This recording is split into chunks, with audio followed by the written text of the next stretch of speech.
Hi everybody, Roger Levin here with your orthodontic referral marketing pearl of the week. I'm going to go very niche on this one to a very narrow topic. That looks better. And the topic is getting a better endorsement from referring doctors. Now, let's remember there are 5 key marketing areas that we need to focus on in orthodontics: patients, parents, referring doctors, social media, and community. This one's going to be on referring doctors, but instead of telling you that you have to have 15 strategies all functioning together, gradually built or focused on referring doctors in that category, I'm just going to talk about the power of endorsement.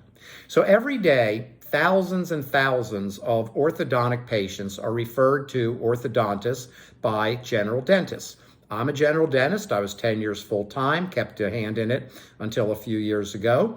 And I can tell you that it's pretty normal in the hygiene room to say to a mother or an adult, you might want to be, for the child, it's time to get an orthodontic consult. For the mother or father, you might want to think about having orthodontics as an adult. And they refer. But when they refer, there are certain things that orthodontists don't realize about general dentists. Number 1, most general dentists are really busy. And the hygiene check, number 2, is an interruption.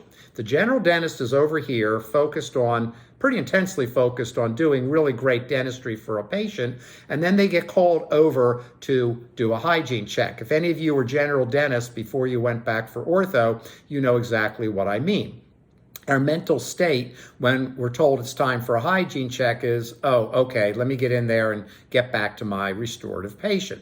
So also the hygiene check typically is not a complex activity unless we have a patient with a severe situation. So we go in the hygiene room, we spend about 5, maybe 7 minutes. And if we are referring, we simply make the comment, you ought to have an orthodontic consult and here's who you should see. The problem with that is it's a very, very weak endorsement. It's not intentionally weak. The general dentist doesn't strategize and say, all I'm going to say is, it's probably time for an orthodontic consult and here's who I recommend you see.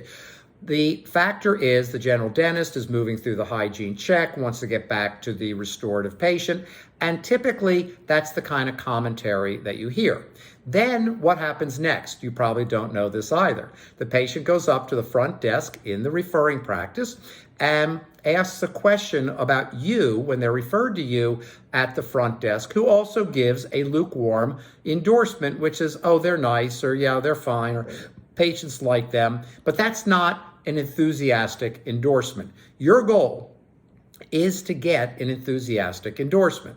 Now, in past pearls, I have told you about lots of marketing ideas and in all 5 areas, but I've told you a lot about why referring doctors are so important, including if you can help them improve their own practices. And one of the major byproducts of a strong relationship-based referral marketing program is referring doctors and front desk staff will endorse you at a much more enthusiastic level. And you don't have to ask them for it, and you don't have to teach it. The better your relationship, simple formula, the better your relationship, the stronger the endorsement.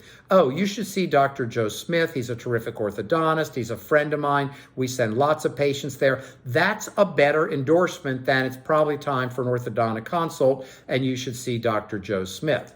Now, if you surveyed, don't do this, but if you surveyed your referring doctors and said, what type of endorsement do you give us? 0 to 10, 0 terrible, and 10 way over the top, most are going to give you and say it's a 7, it's an 8, it's a 9. They think they really give you a strong endorsement, but in reality, they don't. And they don't because they don't understand that in reality, simply saying, go see Dr. Joe Smith is not an endorsement. It's a referral, but it's not an endorsement. Now, on your side of the equation, why do you need a strong endorsement? Because orthodontic families shop. Hence, we have a term that no one knows in any other industry called shoppers, any other dental part of the dental industry. You don't hear the term shoppers in endo or oral surgery or general practice. It's an ortho term. And when you have a weaker endorsement, you're going to have more shopping. When you have a stronger endorsement, you're going to have less shopping. The power of the endorsement is huge, absolutely huge, and you want to pay attention to it. And the best way to build it without having to ask or teach is simply increase your referral marketing, make it very relevant to your referring doctors, including some ways to help them improve their own practices.